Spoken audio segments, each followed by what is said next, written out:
The day my manager stood at the front of the boardroom and archived every file I had ever built, he smiled while he did it. Not a nervous smile, a satisfied one, like he had been waiting months for that exact moment, and it had finally arrived. I remember staring at the projector screen, watching folder after folder disappear from the shared drive, and thinking, he actually did it. After everything, the late nights, the stakeholder sign-offs, the quarterly reviews where every metric pointed upward, he actually deleted it all. Right there, in front of the regional directors. And then my phone buzzed on the table in front of me. I looked down. I read the message. I looked back up at the screen, where 2 years of my work had just vanished. And I said, quietly enough, that only the person next to me could hear. Perfect timing. But I'm getting ahead of myself. Let me take you back to where this actually started. I was 26 when I joined Meridian Pacific Insurance, a mid-sized firm based in Auckland with offices stretching down to Wellington and across to Christchurch. I came in as a data analyst in the operational risk team entry level, fresh out of my postgraduate program at the University of Auckland, carrying a lot of enthusiasm and probably not enough awareness of how corporate politics actually worked. The team was small. 4 analysts, 1 senior advisor, and our manager at the time, a woman named Deborah who had been with the company for nearly 15 years. Deborah was the kind of manager who trusted you to do your job and got out of your way while you did it. She gave feedback that was direct without being cruel. She flagged problems early so they didn't become disasters. She remembered your name when she passed you in the corridor. I know that sounds like a low bar, but in a company of 300 people, it matters more than you'd think. Under Deborah, I learned quickly. Within my first year, I had moved beyond the standard reporting work and started picking up patterns in our claims data that weren't being captured anywhere. We were a general insurer: home, contents, vehicle, commercial, and the volume of claims coming through our Wellington and South Island branches had started showing some anomalies that the existing monitoring system was too blunt to catch. I'm not going to go deep into the technical side of things, because that's not really the point of the story, but essentially, the system we had in place was designed to flag claims above a certain dollar threshold. What it wasn't designed to do was look at behavioral clusters, multiple small claims across short time windows, patterns in third-party referrals, geographic concentrations that didn't match weather events. The kind of signals that, when you looked at them together, told a very different story than any individual claim would. I started building something in my own time. A small model at first, just to see if the patterns held up. I showed it to Deborah during a one-on-one. She went quiet for a long moment, then said, "How confident are you in this?" I told her I needed more time to validate it. She told me to take the time. By the end of my second year, I had something real. Deborah helped me present it to the head of risk, a man named Gordon, who was cautious in the way that people who have worked in insurance for decades tend to be cautious, not dismissive, just careful. He asked a lot of hard questions. I answered them. He asked to see it run against the previous 18 months of closed claims to see whether it would have flagged anything we had missed. It flagged 37 cases. 11 of them, when reviewed by the investigations team, contained enough irregularities to warrant formal follow-up. 2 resulted in recoveries. The numbers were not enormous in absolute terms, but they represented enough of a signal that Gordon gave the project formal approval to continue developing. I called the system Lens. Nothing fancy. It just felt right, the idea of looking more carefully at things that had already passed through. For the next year, Lens ran quietly alongside our standard processes. I refined it, added new inputs, trained it on new claim cycles. The investigations team started using its outputs as a supplementary screening tool. A few of the branch managers asked about it directly after it flagged patterns in their regions that led to recoveries. The feedback was good. Quiet, internal, professional, but good. I was 28. I had built something that worked. I was genuinely proud of it, and I was naive enough to think that would matter. Deborah was promoted midway through my 3rd year. It was well-deserved. She moved into a national role overseeing operational compliance across all 3 divisions, which meant she was no longer sitting 10 meters away from me every day. It also meant we needed a new manager. His name was Craig Fenwick. He came across from the commercial lines division, where he had been a portfolio manager for 8 years. He was 44, polished in the way that people who attend a lot of internal networking events tend to be polished, and he arrived in our team with a very clear sense of what he wanted to be known for. The first sign that things were going to be complicated came in his second week, when he sat down with each of us individually for what he called an alignment conversation. When it was my turn, he had printed out a copy of the last quarterly report I had prepared and gone through it with a highlighter. "This lens project," he said, tapping the highlighted section. "You built this yourself?" "With Deborah's support," I said. "And Gordon signed off on it formally before." "Gordon's not in your reporting line," he said. I paused. "No, but he's head of risk. The project sits within the risk function, so—" "It sits within my team," Craig said. "Which means it sits with me." He wasn't aggressive about it. He said it pleasantly, the way you'd correct a small factual error in a conversation, but the message was clear enough. Over the following weeks, Craig began inserting himself into every communication I had with the investigations team about Lens. Requests for data that used to come directly to me now went through him first. He started attending the monthly reviews that had previously been between me, Gordon's team, and the branch contacts, and he started speaking at those meetings in ways that made it sound like the project had emerged from a broader team initiative rather than from one analyst working in her own time for the better part of 2 years. I didn't escalate immediately. This was a mistake, though I understand why I made it. I told myself it was normal for a new manager to want visibility. I told myself that as long as the work continued, the credit was secondary. I told myself a lot of things that helped me avoid a confrontation I wasn't sure I knew how to have. What I should have done, and what I'd tell anyone in a similar situation to do, is document everything immediately, not because you're planning to go to war, but because documentation is the difference between a clear factual record and a he-said-she-said argument that organizations almost always resolve in favor of the person with the senior title. I started documenting, but I started late. The first formal difficulty came about 5 months after Craig arrived.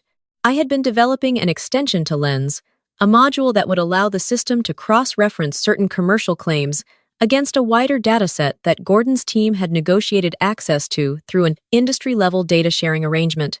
It was a natural evolution of the existing work, and I had been in preliminary discussions with the data governance team about what access permissions would be needed. Craig called me into his office on a Tuesday afternoon and closed the door. "I've been told you're in conversations with data governance about extending the Lens system," he said. "Yes," I said. "It's the next logical step. The commercial dataset would significantly improve." "Did you run that past me?" I had sent him an email about it 3 weeks earlier. I had the email. I referenced it. He told me an email wasn't the same as getting his approval to proceed. "I understand," I said. "Going forward, I'll make sure to have an explicit sign-off conversation before starting any preliminary discussions." "I'd appreciate that," he said. Then, a beat later, "Who else knows you've been talking to data governance about this?" I listed the names. He wrote them down. That was the moment I understood what was happening. He wasn't concerned about process. He was mapping the edges of what I had built, and who knew about it. I went home that evening and wrote a detailed account of the conversation in a personal document I kept offline.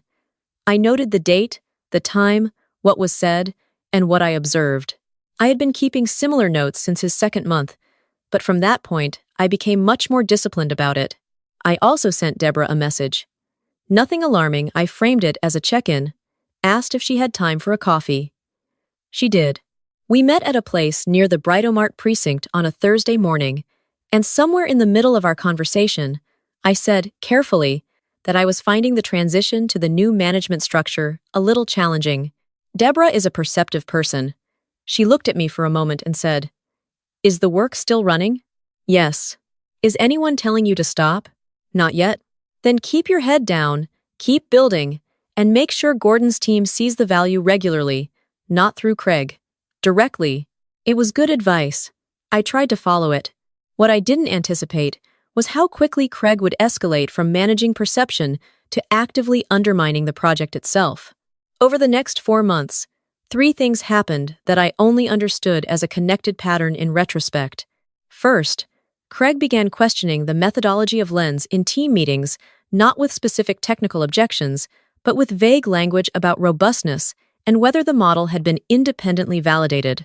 The questions were always posed publicly, in front of other people, in a tone that implied there were serious concerns, even when no specifics were ever offered.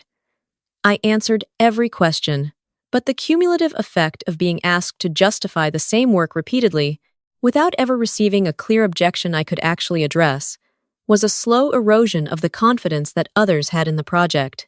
Second, he began controlling the flow of data I needed to maintain the model's accuracy. Under Deborah, I had direct access to the claims database for my own query work. Under Craig, all database queries above a certain complexity had to be submitted through him with a written rationale. This was framed as a data governance improvement. What it meant in practice was that my refresh cycles went from weekly to monthly, and the model's outputs became less current. Third, and this one, I only found out about through a conversation with someone in the investigations team who I trusted. Craig had told the investigations team lead that there were questions internally about whether Lens outputs should continue to be used as a screening tool, and that they should hold off on relying on it until those questions were resolved. He had not told me about this. He had not told Gordon. I found out on a Friday afternoon. I spent the weekend deciding what to do. On Monday, I requested a meeting with Gordon directly, not through Craig. I sent the calendar invitation to Gordon's assistant, with a brief note explaining that I wanted to provide a project update on Lens and that I had some process questions I wanted to raise. Gordon accepted. Craig found out about the meeting before it happened. He came to my desk an hour before I was due to walk upstairs and told me, standing over my workstation with his jacket still on, like he had just come from somewhere, that it would have been more appropriate to loop him in before going to Gordon directly. "I understand," I said. "I'll keep you informed going forward." He stood there for a moment, like he was deciding whether to say something more. Then he walked away. The meeting with Gordon went well, in the sense that Gordon was clearly unaware that the investigations team had been quietly discouraged from using Lens, and he was clearly unhappy about it. He was careful about how he expressed that unhappiness. Gordon is not a person who signals his emotions loudly, but he told me to continue the project, reaffirmed that its outputs should be available to the investigations team, and said he would follow up internally about the workflow changes Craig had introduced. I don't know exactly what that follow-up looked like. What I know is that Craig came to my desk the following Thursday morning, sat down in the chair beside my workstation, which he had never done before. He always made you come to him, and told me that he had reviewed my work more carefully and had some concerns he wanted to document formally. The first formal warning came 8 days later. I need to be honest about what that period felt like, because I think there's a tendency in stories like this to skip past the difficult part and get to the resolution. But the difficult part is where most people actually live. The months where you go to work every day, knowing that someone with authority over your career is actively working against you, and you have to decide every single day how to respond. I was 29. I had a good salary. I had built something I was genuinely proud of. I had colleagues in other parts of the organization who respected the work, a mentor in Deborah who checked in on me regularly, and a clear record of everything that had happened. By any objective measure, I was not without resources, and I was still exhausted. I still second-guessed myself. I still lay awake some nights running through every interaction and wondering whether I had somehow invited this, whether I had been arrogant, whether I had failed to manage up in ways that a more politically savvy person would have known to do. I want to say that clearly because I think a lot of people, especially younger people, especially women who find themselves in similar situations, spend enormous amounts of energy blaming themselves for circumstances that are not their fault. The self-questioning is not weakness. It is a completely understandable response to being in an environment where someone with power over you keeps implying that you are the problem. But it can also become a trap. It can keep you in a situation longer than is good for you, trying to fix something that was never yours to fix. The formal warning alleged that I had circumvented established management channels by meeting with Gordon directly. It also alleged that I had been uncooperative in implementing Craig's data governance improvements. I responded to both points in writing, with dates, emails, and documentation. I noted that my meeting with Gordon had been about a project that fell within Gordon's risk function, I noted that I had complied with every data access process Craig had introduced, with records to demonstrate each submission. HR reviewed my response, and the matter was not escalated further, but the second warning came 6 weeks later, and then a third. Each time I responded. Each time the documentation held, but the toll of it was real. It was Deborah who finally said it plainly. We were having coffee again. She had started making sure we caught up monthly, and she looked at me across the table and said, "You know you're going to leave eventually, don't you?" I didn't say anything. "The question isn't whether," she said. "It's when. And on what terms?" I asked her what she meant by terms. "Whether you leave because you've been pushed out and you're exhausted and you don't have anything else lined up," she said. "Or whether you leave because something better came along and you chose it." I went home and updated my CV that evening. The boardroom meeting happened 6 weeks later. It was a quarterly risk review, the kind of meeting that involves the regional directors, the head of risk, the CFO's office, and a rotating cast of team managers. Craig had been angling to present the operational risk team's work at this meeting for months, and he had prepared a presentation that, as far as I could tell from the version he shared with the team, did not include lens at all. I flagged this to Gordon's assistant the day before the meeting. Gordon added lens to the agenda himself. Craig found out. I knew he had found out because he was in my manager's glass-walled office for 40 minutes that morning with the door closed, and when he came out, he didn't look at me. The meeting started at 2 o'clock. I was presenting the lens update current performance metrics, the recovery figures for the past 2 quarters, the proposed commercial data extension.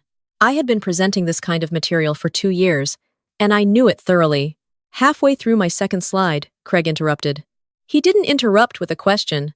He interrupted with a statement, directed not at me, but at the room, that there were outstanding concerns about the methodology and governance of the lens project that had not been resolved, and that in his assessment, the project had been developed outside of proper approval channels and should not be presented to the regional directors as an endorsed tool until those concerns were addressed.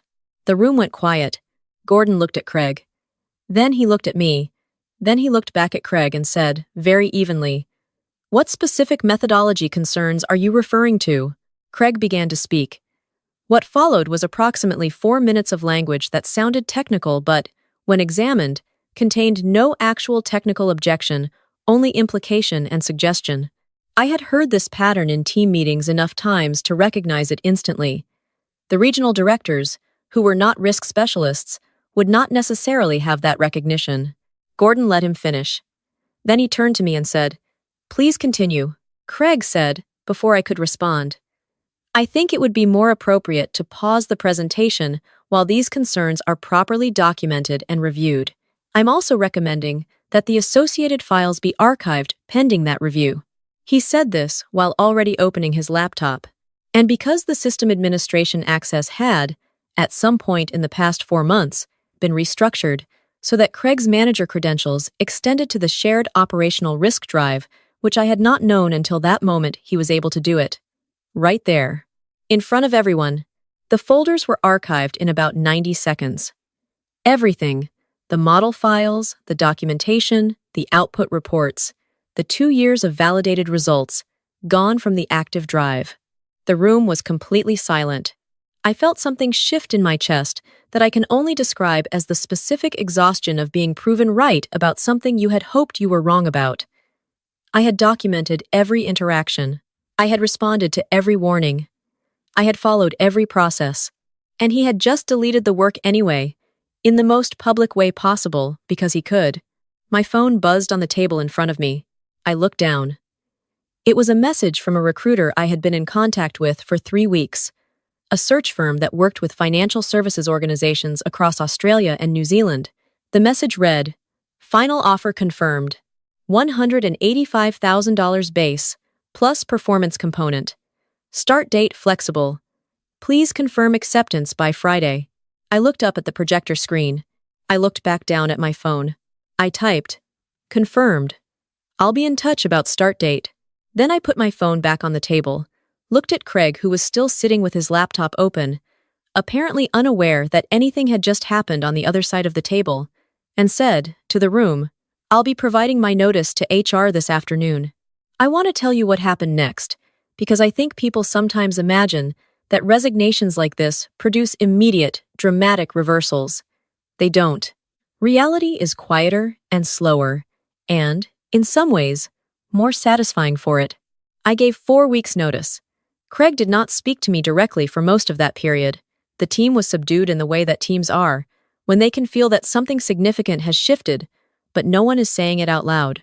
In my second week, Gordon asked to meet with me. He told me he was sorry to see me leave. He said carefully, in the way that senior people at organizations say things carefully, that he wanted to ensure a proper handover of the lens documentation and that he would personally ensure the archived files were restored and reviewed. I told him I was glad to support the handover. I told him I had comprehensive documentation of the model's architecture, methodology, and historical outputs. I told him that documentation was stored in 3 separate places. He nodded slowly. Then he said, "Is there anything you want to say to me about the past several months?" I thought about it. "I think the project is sound," I said. "I think the issues were never really about the project." He nodded again. He didn't disagree. In my 4th week, I received an email from Craig. It was formal and brief. It said that given the transition of the Lens project and some questions that had arisen during the handover process, would I be available for a call to discuss certain elements of the model's construction that the incoming analyst was having difficulty replicating. I forwarded the email to Deborah with a single line. "You called it." She replied, "Of course I did. What are you going to do?" I thought about it for a day. Then I responded to Craig's email. I said I was happy to support a knowledge transfer, but that given I was no longer a Meridian employee, any consulting engagement would need to be formalized through a proper agreement. I attached a 1-page consulting rate sheet that I had prepared specifically for this eventuality. He did not respond to that email. The company's HR team reached out the following week. They asked if I would be open to a structured knowledge transfer engagement. I said yes, under the same terms. We negotiated briefly. I did 4 sessions, via video call, over the course of my first month at the new organization. Meridian paid the invoice without dispute. I've been at the new organization, a larger financial services group with operations across the Tasman, for 8 months now. The role is senior. The work is interesting. My manager is someone who asks good questions and then gets out of your way while you answer them. I think about the Meridian years often. Not with anger, the anger faded faster than I expected, but with a kind of clarity that took time to develop. Here is what I know now that I didn't fully understand then. A person who feels threatened by your competence will not tell you they feel threatened. They will tell you there are process concerns. They will tell you the work needs more validation. They will insert themselves between you and the people who value your work, and they will do it incrementally, each step small enough to seem reasonable in isolation. The pattern is only visible from a distance. The appropriate response is not to work harder to prove your value to someone who has already decided not to see it. The appropriate response is to ensure that the people who are capable of seeing your value have clear visibility of it, and to start planning your exit before you are too exhausted to plan anything. Documentation is not paranoia. It is professionalism. Keep records of decisions, approvals, and conversations, not because you expect to need them, but because the act of keeping them changes how clearly you see your own situation. Timing matters. I stayed at Meridian about 6 months longer than Deborah's instincts, and my own told me I should. I stayed because I believed the documentation would protect me, because I believed the work would speak for itself, and because I didn't want to leave something I had built. All of those things were understandable. None of them were sufficient reasons to stay. The work did speak for itself, eventually. It just didn't do it in the room I expected. And the last thing, the one I find hardest to say simply but think, is the most important. The best outcome of a situation like this is not revenge. It is not watching someone else fail. The best outcome is building something good somewhere else, under conditions that allow you to do your best work. That outcome requires you to leave. It requires you to be willing to let go of the thing you built, knowing that the value of the work is not contingent on who controls it or who gets credit for it. The value of the work is demonstrated by what happens when it is gone. Lens was restored and is, as far as I know, still running. Craig left Meridian 14 months after I did. I heard this through Deborah, who mentioned it in passing during one of our calls, in the same matter-of-fact tone she uses for all information that is interesting but unsurprising. I didn't feel triumphant. I felt, mostly, like the story had ended the way. Stories like this tend to end, not with a dramatic reversal in a boardroom, but with time doing quietly what documentation and patience had set in motion. I still have the message thread where I confirmed the job offer. I still think the timing was pretty good.